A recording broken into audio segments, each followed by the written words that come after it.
Olá, bom dia para você. Hoje é quinta-feira, dia 26 de novembro. Você confere nessa edição que Donald Trump pede a seus seguidores para reverter o resultado das eleições.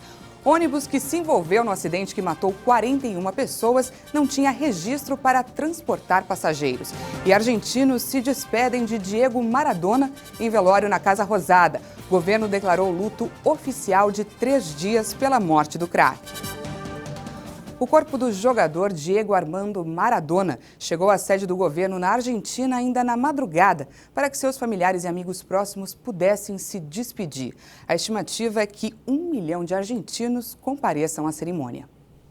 Em plena pandemia, uma multidão saiu às ruas e lotou a região central de Buenos Aires. Muitos admiradores de Maradona acordaram cedo para lamentar a morte e se despedir do craque argentino. O corpo do jogador começou a ser velado pouco depois das 6 horas da manhã na Casa Rosada, sede do governo da Argentina.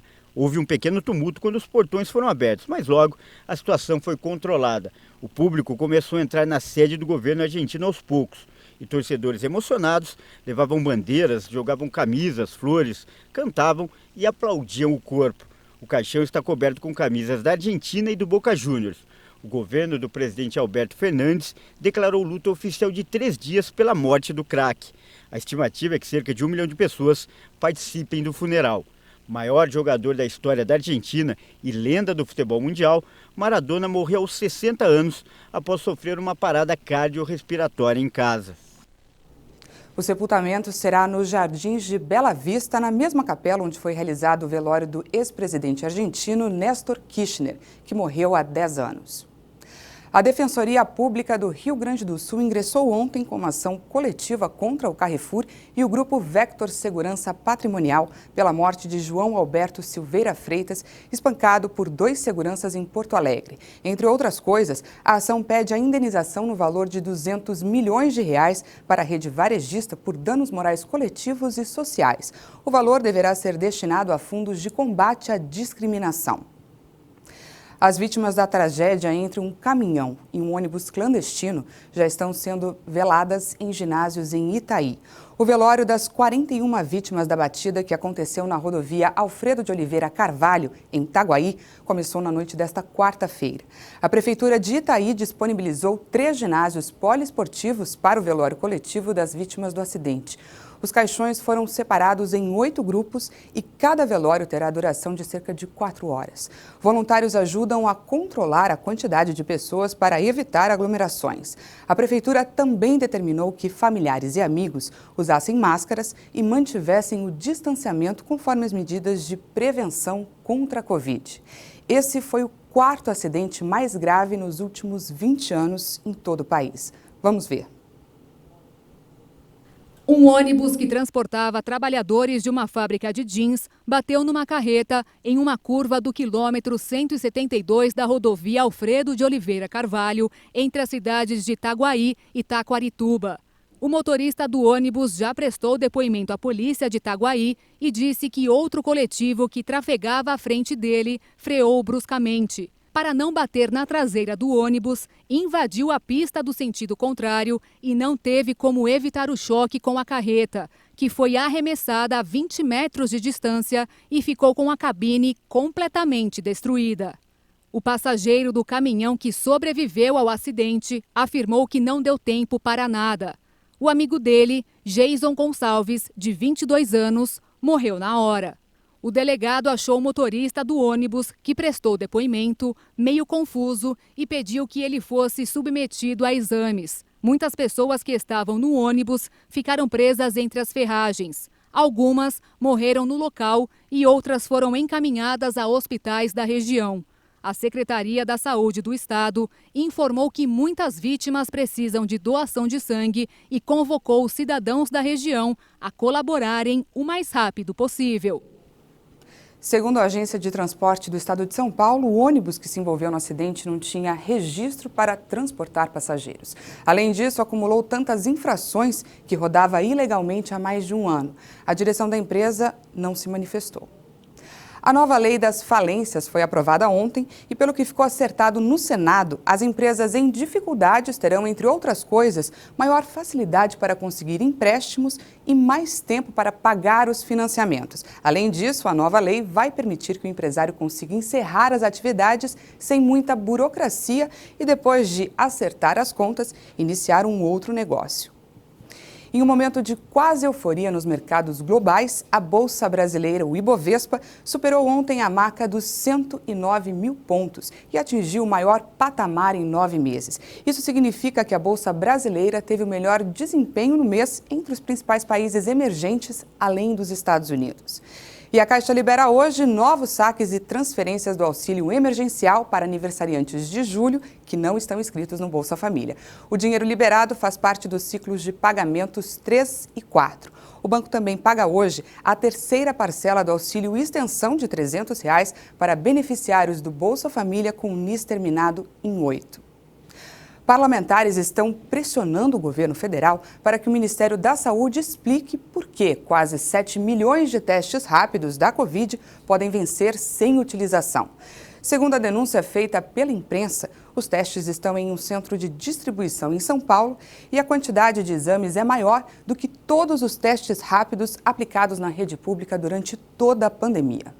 A Comissão Externa da Câmara dos Deputados, que acompanha o enfrentamento da pandemia, recebeu técnicos do Ministério da Saúde para dar explicações sobre os 6,8 milhões de testes que podem vencer até janeiro do ano que vem. A aquisição / importação dos testes para diagnóstico da Covid-19 pelo Ministério da Saúde se deu em caráter excepcional, adquirido por intermédio de um organismo internacional, que é a Organização Pan-Americana de Saúde. A denúncia feita pelo jornal Estadão revela que os exames podem ser perdidos sem utilização, gerando um prejuízo de cerca de 290 milhões de reais aos cofres públicos. Desde o início da pandemia, cerca de 5 milhões de testes foram distribuídos pelo governo federal, número inferior à quantidade de kits que podem ser descartados. Os exames do tipo PCR estão estocados em um armazém do governo federal em Guarulhos e não foram distribuídos ao sistema público de saúde. O Ministério hoje tem um centro de distribuição na cidade de Guarulhos, exatamente na frente do aeroporto de Guarulhos, estrategicamente posicionado, onde temos alguma coisa em torno de 30 mil posições pallets, das quais 10 mil posições refrigeradas e 20 mil posições climatizadas. Uma frota de aproximadamente 50 caminhões que diariamente percorrem o país inteiro, distribuindo medicamento para os estados e para os municípios. Essa aquisição especificamente ela foi feita via OPAS, dado que no momento não havia disponibilidade no mercado interno do insumo, assim como hoje, dado essa provável segunda onda que ocorre fora do Brasil e pressiona os estoques de insumos mundo afora, também ainda hoje não há uma disponibilidade tão grande desse insumo para que a gente fizesse hoje uma nova compra. Conforme está na apresentação, a gente trouxe aqui até a caixinha, enfim, que está relatada e fotografada na apresentação. A validade do teste, da caixa, do teste como um todo, é para dezembro agora. Os insumos vão até dezembro de 2023. Conforme colocado, já foi colocado o lado de estabilidade, a revalidação do prazo, para que seja protocolado tempestivamente na Anvisa e seja revalidado, de forma que, no nosso entendimento, resta esclarecido a questão da validade dos testes. O Ministério da Saúde informou em nota que recebeu hoje a resposta da fabricante coreana sobre o aumento do prazo de validade dos testes. Agora, a Anvisa fará uma avaliação técnica sobre a aplicação do prazo estendido aos insumos em caráter de emergência. Importante registrar que o prazo de validade do produto leva em consideração os estudos de estabilidade, as boas práticas de fabricação, os dados de desenvolvimento, condições de armazenamento e distribuição. Informação estas apresentadas à Anvisa por meio do processo do registro sanitário. A expectativa agora está na fala do ministro da Saúde, Eduardo Pazuello. A comissão externa aprovou um convite para que ele vá explicar por que os testes estão para vencer sem ser utilizados. Em outra frente, o ministro do STF, Ricardo Lewandowski, antecipou o voto e determinou que o governo federal apresente um plano estratégico de imunização em 30 dias. Lewandowski é relator de 2 ações movidas por partidos de esquerda que cobram posicionamento técnico do Ministério da Saúde sobre a compra e distribuição de vacinas no país. Procurada, a Advocacia Geral da União disse que só vai se manifestar sobre o caso no processo. Já a Sociedade Brasileira de Imunização, que participa da discussão sobre o plano de vacinação, acredita que em 10 dias o plano poderá ser apresentado. O adeus a Diego Maradona. Pelas redes sociais, o craque argentino recebeu homenagens de todos os cantos do mundo, inclusive de seus colegas de profissão. O compatriota Lionel Messi exaltou o ídolo. Em seu Twitter escreveu: "É um dia muito triste para todos os argentinos e para o futebol. Ele nos deixa, mas não se vai, porque Diego é eterno. Fico com os momentos lindos vividos com ele", escreveu o craque do Barcelona. Cristiano Ronaldo também usou sua rede social para deixar seu adeus. "Hoje despeço-me de um amigo e o mundo despede-se de um gênio eterno, um dos melhores de todos os tempos, um mágico inigualável." E não podiam faltar os craques brasileiros. O rei Pelé, que sempre foi comparado ao argentino, prestou sua homenagem. "Que notícia triste! Eu perdi um grande amigo e o mundo perdeu uma lenda. Ainda há muito a ser dito, mas por agora, que Deus dê força para os familiares. Um dia eu espero que possamos jogar bola juntos no céu." E Zico também disse: "Hoje estamos de luto. Perdemos Diego Armando Maradona, um dos maiores ídolos do futebol mundial de todos os tempos. Como diz o Zico, o maior da minha geração. Sem palavras para descrever nossa imensa tristeza. Graças por todo, Dom." O Ministério da Saúde informou que foram registradas mais 654 mortes de um dia para o outro. 12 estados estão com alta no número de óbitos. Em 24 horas, o Brasil somou mais 654 mortes por Covid-19. E com isso, o total sobe para 170.769. Também foram confirmados mais 47.898 casos, chegando a mais de 6.118.000 brasileiros contaminados pelo coronavírus. No balanço da média móvel de mortes em 7 dias, a variação caiu um pouco pelo segundo dia seguido e chegou a 473 vítimas diárias. Já a curva de casos registrou nova alta e está quase 40% superior na comparação de 14 dias. A média móvel de casos em uma semana ficou em 31.537 novos diagnósticos por dia. No mapa da evolução da pandemia por estados em 14 dias, 12 deles registraram alta: Acre, Amazonas, Ceará, Espírito Santo, Goiás, Minas Gerais, Rio de Janeiro, Rio Grande do Sul, Roraima, Santa Catarina, São Paulo e Sergipe. Outras 8 unidades da federação não tiveram grandes variações e registram estabilidade: Bahia, Distrito Federal, Maranhão, Mato Grosso do Sul, Pará, Paraíba, Pernambuco e Rondônia. E 7 estados apresentaram queda: Alagoas, Amapá, Mato Grosso, Paraná, Piauí, Rio Grande do Norte e Tocantins. Cerca de 5.500.000 pessoas já se recuperaram da doença e outras 483.000 permanecem em acompanhamento. E vamos agora falar sobre a situação da pandemia no mundo. Mais de 60.465.000 pessoas já foram contaminadas pelo coronavírus. E segundo o levantamento da Universidade Johns Hopkins, cerca de 1.422.000 pessoas morreram por causa de complicações causadas pela doença. O número de recuperados passa de 38.700.000. O mundo registrou ontem o maior número diário de mortes pela doença desde o início da pandemia. As informações da universidade mostram que em 23 dias, 200.000 pessoas morreram.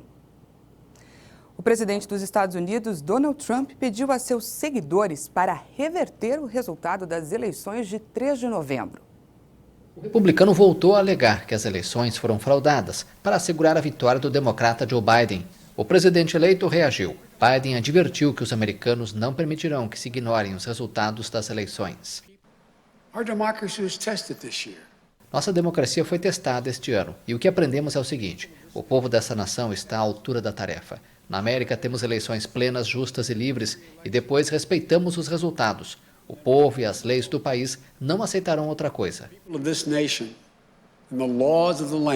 won't stand for anything else. Os resultados da Pensilvânia, um estado-chave para determinar o desenrolar da eleição, foram certificados oficialmente na terça-feira a favor de Biden. Até agora, nenhuma fraude em massa foi provada durante as eleições presidenciais e Biden encaminha-se para ser declarado o 46º presidente dos Estados Unidos em 14 de dezembro, quando o colégio eleitoral vai determinar constitucionalmente o novo mandatário. E o presidente americano perdoou o seu ex-conselheiro de Segurança Nacional, que admitiu ter mentido em 2017 para o FBI sobre seus contatos na Rússia. O perdão, que era esperado, veio a poucas semanas do fim da presidência de Trump, marcada por acusações de que ele havia supervisionado e tentado encobrir um perigoso esquema de cooperação com a Rússia. Flynn foi o primeiro amigo próximo do presidente a ser investigado por suspeitas de conluio entre Moscou e a equipe de campanha do republicano em 2016. A investigação foi encerrada com a ausência de evidências de conluio entre a Rússia e o entorno do presidente. Os democratas expressaram indignação com o perdão a Flynn. Agora vamos falar sobre futebol. Ontem tivemos jogos pelo Campeonato Brasileiro e pela Copa Libertadores da América e vamos aos resultados. Em jogo marcado pelo uso de árbitro de vídeo, Ceará e São Paulo empataram em 1-1 na Arena Castelão. Em Belo Horizonte, o Atlético Mineiro venceu o Botafogo por 2-1 e abriu vantagem na liderança do Campeonato Brasileiro.